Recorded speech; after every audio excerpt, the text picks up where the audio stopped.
नमस्कार, शाम के 7:30 बजने को है। शंखनाद में एक बार फिर से आप सभी का स्वागत है। मैं हूं आपके साथ चित्रा त्रिपाठी। जम्मू कश्मीर और लद्दाख में ताबड़तोड़ बादल फटने की घटनाएं सामने आ रही हैं। कल 5 जगहों पर बादल फटे थे, तो आज लेह में भी बादल फट गया। बादल फटने की वजह से नदियों में उफान आ गया है। नदियां अपने किनारों को पार करने के लिए बेताब हैं। जम्मू कश्मीर ही नहीं, हिमाचल प्रदेश भी बारिश और सैलाब से बेहाल है। जम्मू के अखनूर में चेनाब नदी की लहरें अंगड़ाइयां ले रही हैं। नदी का लहराता पानी उमड़ घुमड़ रहा है। लहरें कहीं उछाल मार रही हैं, तो कहीं गोल गोल घूम रही हैं। उछलती बल खाती लहरों की दहाड़ किसी के बदन में भी सिहरन पैदा कर सकती है। चेनाब नदी की लहरें जिस कदर उमड़ रही हैं, उसे देखकर लगता है कि ये नदी का किनारा तोड़कर बाहर आने पर आमादा है। पानी का रंग बता रहा है कि ये अपने भीतर जाने कितनी मिट्टी और मलबा समेटे हुए है। इस समय मैं मौजूद हूँ चिनाब नदी के तट पर, जम्मू के अखनूर शहर में, और यहाँ पर जो है चिनाब नदी उफान पर है। जल स्तर जो है काफ़ी बढ़ चुका है। इस घाट के ऊपर जो है कई जो है ऐतिहासिक मंदिर हैं, और कल यहाँ पर देर रात जो है पानी जो है मंदिरों के अंदर भी घुस आया था, और उसके बाद अब यहाँ पर साफ सफाई का काम चल रहा है। अभी तो ये पानी थोड़ा उतरा हुआ दिखाई दे रहा है। चंद घंटों पहले तो पानी घाट से ऊपर था, मंदिर तक पहुंच गया था, जहां अब साफ सफाई हो रही है। कल रात में जो पानी आया, कल दिन में 3 बजे से पानी जो और बढ़ गया। 3 बजे से जो पानी बढ़ गया, यहाँ से हमारे एक हनुमान मंदिर, एक शनि मंदिर, एक गणेश मंदिर, यहाँ जो शिव जी मंदिर के तट पर यहाँ काय देवता है। पानी अंदर तक आ गया था। पानी काया ऐसे देखना कितना रेत, 2 फुट रेत भरी हो गया, और लकड़ी भी रह गया, तोड़ा तोड़ी कर दिया, टाइल भी तोड़ गया। ऐसे सब दिक्कत हो गया, परेशानी हो गया। हर साल ऐसी परेशानी करता। कुछ इसी तरह जम्मू कश्मीर के राजौरी के अगरथी नाले का पानी बेकाबू हो रहा है। पानी ब्रिज से ऊपर बह रहा है। कई गांव से राजौरी का संपर्क कट गया है। सैलाब का पानी सड़कों पर फैला हुआ है।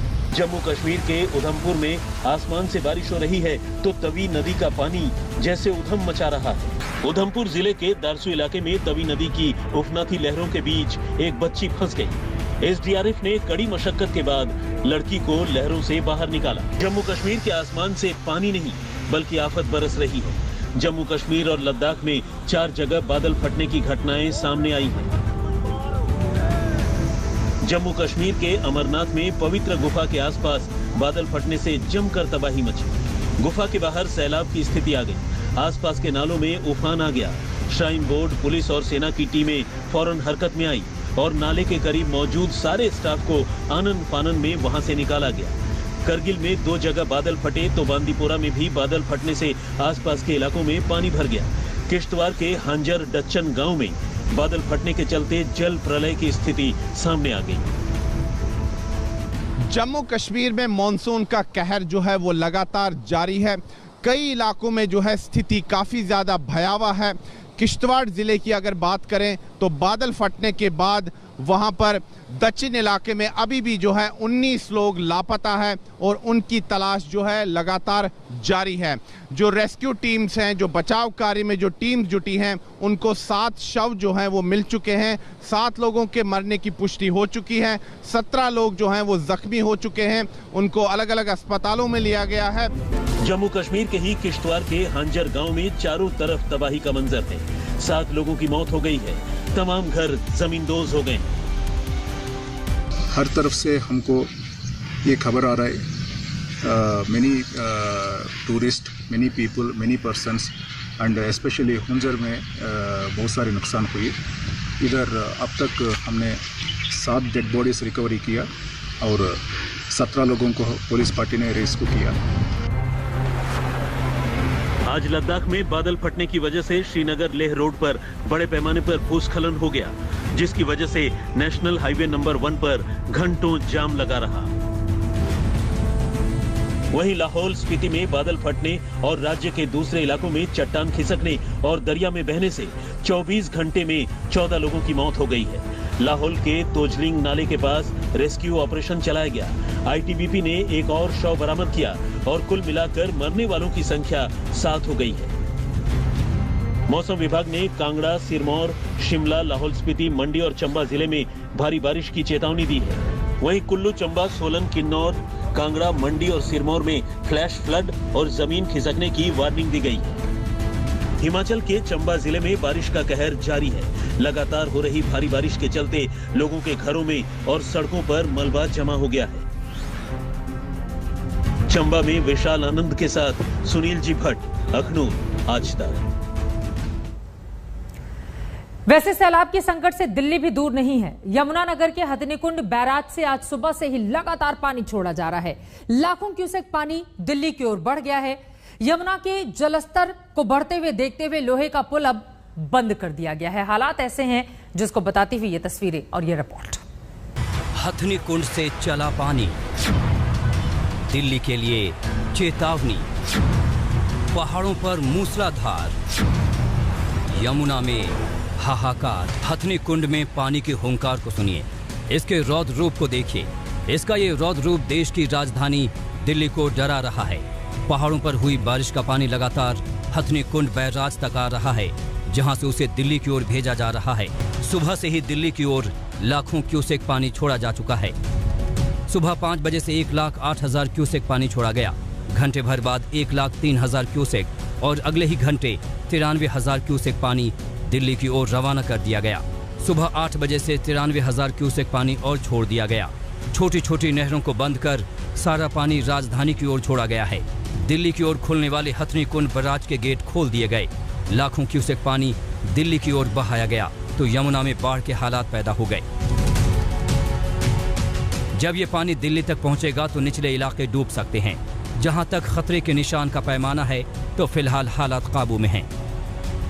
इस वक्त हम दिल्ली में ITO घाट पर मौजूद हैं और यहाँ पर तस्वीरें ये दिखा रही हैं कि यमुना में पानी का स्तर लगातार बढ़ता जा रहा है और हरियाणा की तरफ से पानी लगातार दिल्ली का रुख भी कर रहा है। दिल्ली में यमुना का जलस्तर फिलहाल 203.31 मीटर पर है। चेतावनी का स्तर यहाँ 204 मीटर है। वहीं खतरे का लेवल 204.83 मीटर है। आमतौर पर हथनीकुंड बैराज से छोड़ा गया पानी 48 से 72 घंटे में दिल्ली पहुंचता है। जब ये पानी दिल्ली पहुंचेगा तो यमुना चेतावनी के स्तर तक आ सकती है। वहीं पहाड़ों पर बारिश नहीं थमी तो खतरे के निशान को छूने का भी अंदेशा है। ऐसे में लोगों को बचाने के कदम अभी से उठाए जा रहे हैं। पुराने लोहे के पुल को दिल्ली पुलिस ने एहतियातन बंद कर दिया है। वहीं पुल के नीचे रह रहे लोगों को भी हटने के लिए कहा गया है। यहाँ पर आप देखिए दिल्ली पुलिस ने यहाँ पर बैरिकेड लगा के दोनों तरफ से जो आने जाने का रास्ता है उसको बंद कर दिया है। तो एक अलर्ट है, अलर्ट मोड में सरकार और जो पुलिस है, जो प्रशासन है वो आ गए हैं और लगातार नजर बनाए हुए हैं यमुना के हालात पर। जहां तक दिल्ली में यमुना की उफान की बात है तो उस पर तमाम एजेंसियां लगातार नजर रख रही हैं। अगर हालात गंभीर हुए तो यमुना के किनारे बसे कुछ और इलाकों को खाली कराया जा सकता है। वहीं प्रशासन राहत और बचाव का काम संभाल सकता है। यमुनानगर में आशीष शर्मा और दिल्ली में हिमांशु मिश्रा के साथ कुमार कुणाल, दिल्ली आज तक। नमस्कार, गुड इवनिंग, मैं हूं विक्रांत गुप्ता। आज टोक्यो में भारत का ही दिन रहा। हालांकि शाम होते होते मैरी कॉम जरूर हार गई और शायद ये उनका आखिरी ओलंपिक्स था, लेकिन दिन भारत के लिए अच्छा था।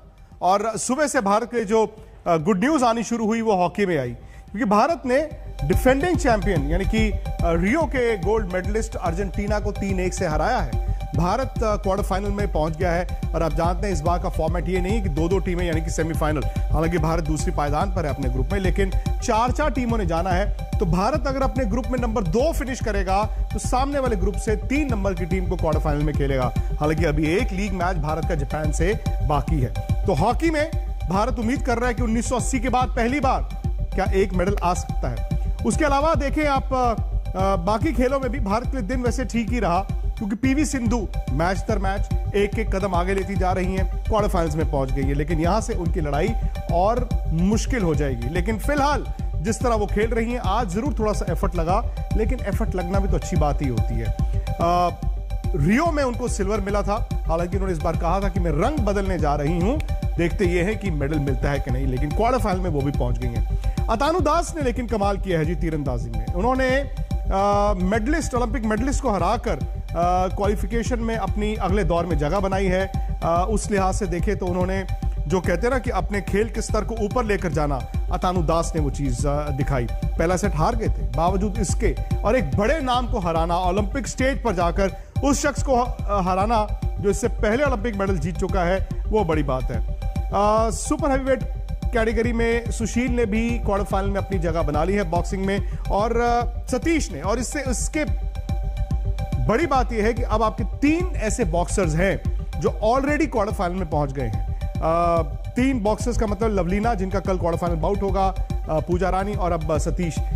एक भी अगर इनमें से एक क्वार्टर फाइनल जीत गया, सेमीफाइनल जाता है, तो सेमीफाइनल जाते ही कॉन्टैक्ट स्पोर्ट में आपका ब्रॉन्ज मेडल कम से कम अश्योर्ड हो जाता है। तो वहां पर उम्मीद है, हालांकि अभी अमित पंघल ने आना है, कल सिमरनजीत का बाउट भी है, और अभी रेसलर्स ने भी आना है। पीवी सिंधु ने भी मेडल की उम्मीद पूरी तरह से बांध के रखी है।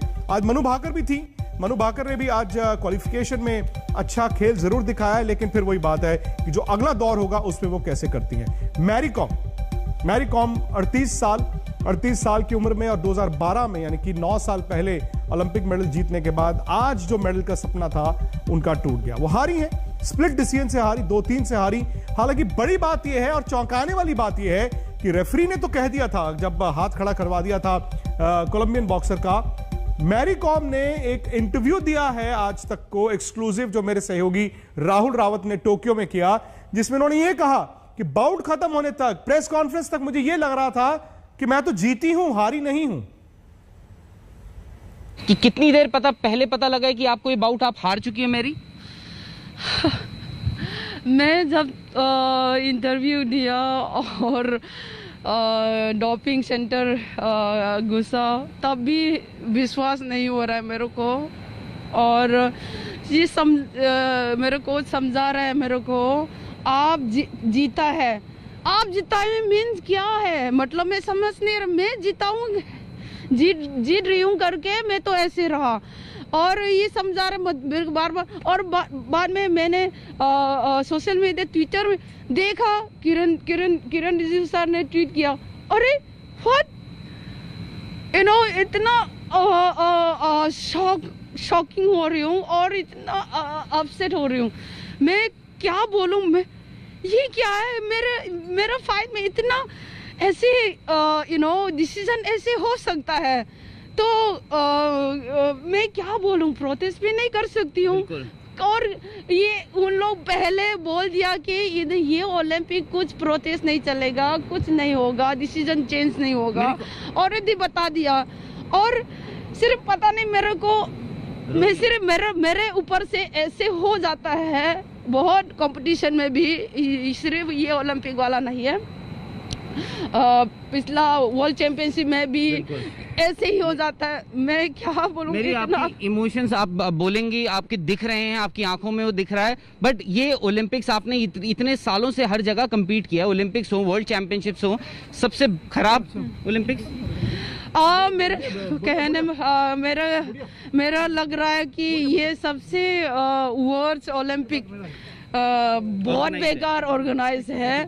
और मेरे को क्या बोलूं पता नहीं, इधर में अंदर में बहुत अलग अलग चल रहा है, लेकिन हम लोग ऐसे ही मैनेज करके हम लोग वो करना।